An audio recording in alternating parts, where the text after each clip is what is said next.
People have started buying land on moon. But what will happen when they actually start inhabiting the moon?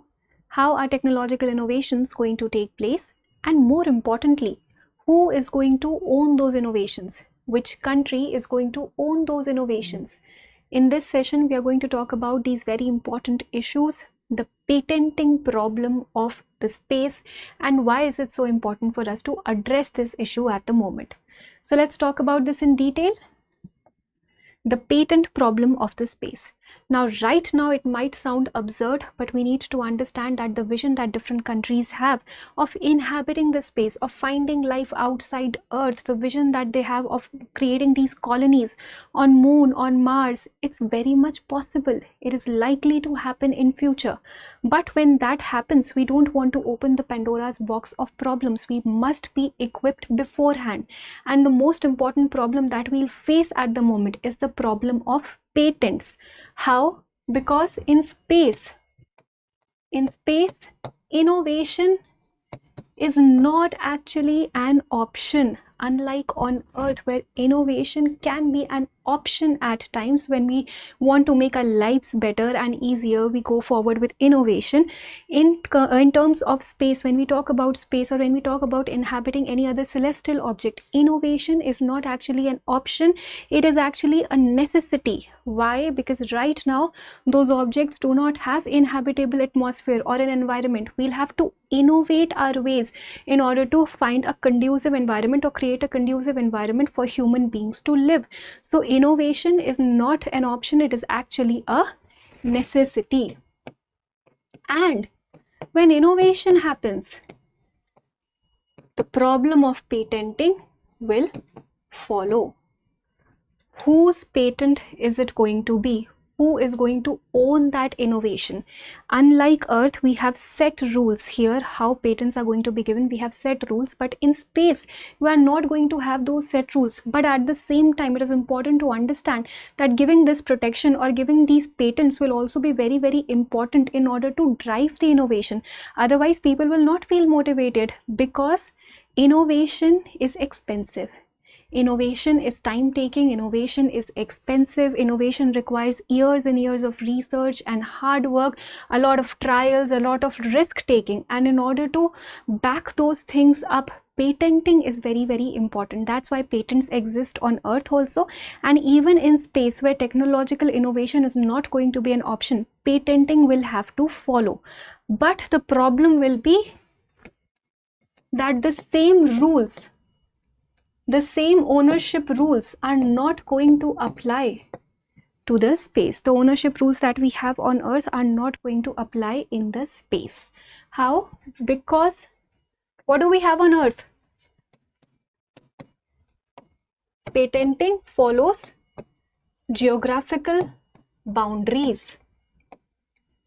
Wherever the innovation takes place, whichever country's geographical boundaries, within whichever country's geographical boundaries innovation takes place, the innovation belongs to that country, patent belongs to that country. Simple rules are driven by geographical boundaries. But in space, we know that space belongs to the entire humankind. It is actually said in the Outer Space Treaty of 1967. What does this say? It says that no country can actually own any celestial object. No country can say that the moon belongs to them or the Mars belongs to them. No country can own a celestial object. So there are no fixed geographical boundaries, and the space belongs to the complete humankind. The entire humankind is allowed to use the space for exploration. So it belongs to everybody. There are no fixed geographical boundaries, and that is why the major issue of patenting is going to arise in the near future, when people actually start to inhabit those places or start innovating, because innovation will be required for all the different things. Let's say for water extraction, for regular oxygen supply, for waste recycling, etc. Right now we don't have all these systems on other celestial objects. We'll have to build those systems. systems. So we'll have to innovate, and then patenting is going to follow. And patenting on Earth is driven by geographical locations, which is not possible in the space at the moment. We do not own, no country owns anything in the space. Countries only own what? Countries only own modules. Modules. Like their spacecrafts, their satellites, etc. Countries only own modules, and whatever innovation happens on those modules, that is going to belong to that country. For example, on the International Space Station, there are different modules that belong to different countries. So whatever innovation happens within the module of one country is going to belong to that country. So in the patenting rules, it is automatically going to belong to that country, because in space that module belongs to one particular country. But that is going to apply only in the case of an International Space Station, because there we have different modules. But what about when we talk about the moon or Mars or Venus, any other celestial object? We don't have any modules. No country has any modules over here. So what is going to happen in that case? That's why this is one of the very big problems that the world is facing at the moment.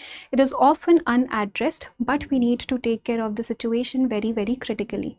Apart from geographical location, there is another important issue that we'll be dealing with, and that is of collaboration. Collaboration, because innovation in space, most of the times it is going to be driven by collaboration. No one country is going to be dealing with the entire situation. Let's say we talk about creating a water extraction system. Many a times the crew is going to be multinational. One team might be involved with the digging of the ground. One team might be involved with the production of the software. One team might be involved for controlling the robots. One team might be involved for other overall supervision. So all these things are going to take place. There will be a proper collaboration, unlike Earth, where things are not that naive. We know what we are doing over here. We already have that expertise. In space, we are only building all those things. And for that, a lot of collaboration is going to be there. And most of the times our crew is multinational. Then in that case, who is going to own the patent? Who is going to own the innovation? That is also going to be very, very problematic, particularly in innovations that support life.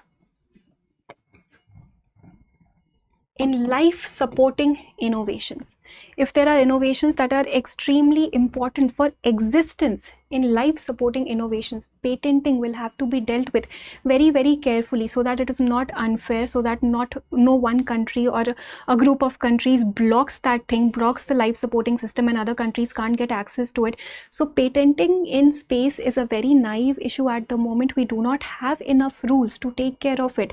This is the gravity of the situation. That's why it becomes extremely important for the countries to come together, brainstorm on this thing, and come forward with some rules, proper well-defined rules for patenting of non-life supporting systems and patenting of life supporting systems, because innovation and patenting are going to be a problem in this space. So this is the entire situation that we have at the moment. There is a vision that countries have that they want to inhabit the space, but at the same time we are not prepared to do so at the moment. There are many challenges, many technological challenges that are going to follow, and collaboration is also going to be one of those things. So we'll talk about the way forward here, but before we do that, you know that there is this new launch for you, which is the Studio GS Foundation live online course. And this course is your complete UPSC preparation kit. It's a complete foundation course. You're covering your prelims and main syllabus at a very affordable price of only rupees 24,999. And you can even get a further discount on this fee by using the coupon code SALONI, Saloni, all in capital letters only, and you will be able to get the maximum benefit for yourself. And another exciting feature is that if you wish to join the offline foundation batch at Drishti in future, then this fee is going to be adjusted in the fees of our offline foundation batch. So this is a completely free course for you if you are joining the offline foundation batch at Drishti in future. So for any more information, please call us at this number 87501 87501, And you can also download the Drishti Learning app and enroll into this course.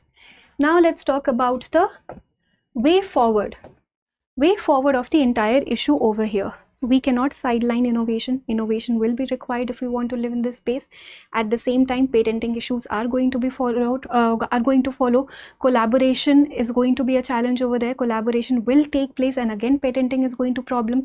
And then there could also be flags of convenience that might be used. Flags of convenience, let's say countries might want to patent certain things or certain innovations under the name of the country where these patenting laws are weak. Patenting enforcement laws are weak on earth. So these are some loopholes that countries can come up with. So in the way forward, a robust system will have to be maintained. Maybe certain clauses will have to be added in the existing treaty itself, the Outer Space Treaty, or some parallel convention will have to follow where a proper framework comes into picture and we clearly identify the problem of patenting and patenting life support systems versus non-life support systems. So what are the rules going to be for life support systems? What are the rules going to be for non-life support system? So that it is not absurd, it is fair, it is available to everybody. But all these things need to be done in a speedy manner. Because right now we do not have anything concrete. This problem is not being addressed as deeply as it should be. So all these things need to be done in the speedy manner. Countries need to come together, they need to brainstorm, and they need to do these things. Draw up a parallel convention or put clauses in the existing framework itself, but do something to deal with this situation and identify proper patenting rules. So maybe instead of relying only on geographical location, which is not possible in this space, maybe we can rely on the activity or contribution by the different teams. Especially in the cases of collaboration where I told you that different countries are involved, crew members of different countries are involved, maybe in that case we can rely on the contribution, on the degree of contribution, on the degree of the activities involved, and then decide who can get the patent. So these are very critical things that need to be carefully addressed, and it is not a 1 day or a 2 day thing. It will take a lot of time, but it needs to start and it needs to be addressed in a careful manner. So that was all for this video. I hope you were able to understand all the things that we discussed over here. Now let us look at a practice question for prelims. With reference to patenting of inventions in outer space, consider the following statements. 1. International space law prohibits any country from claiming sovereignty over the moon or other celestial bodies. 2. Patent laws apply automatically in outer space irrespective of the registration of space objects. 3. Under existing space law, legal jurisdiction over activities in space is linked to the state of registration of the space object. Choose the correct statements. A. 1 only, B. 1 and 2 only, C. 2 and 3 only, or D. 1 and 3 only. Please attempt this question and provide your answers in the comment section. And if you liked the video, please don't forget to like, share and subscribe to Drishti IAS English YouTube channel. Thank you for watching. For more informative content, like, share and subscribe, and do not forget to press the bell icon to get the notifications.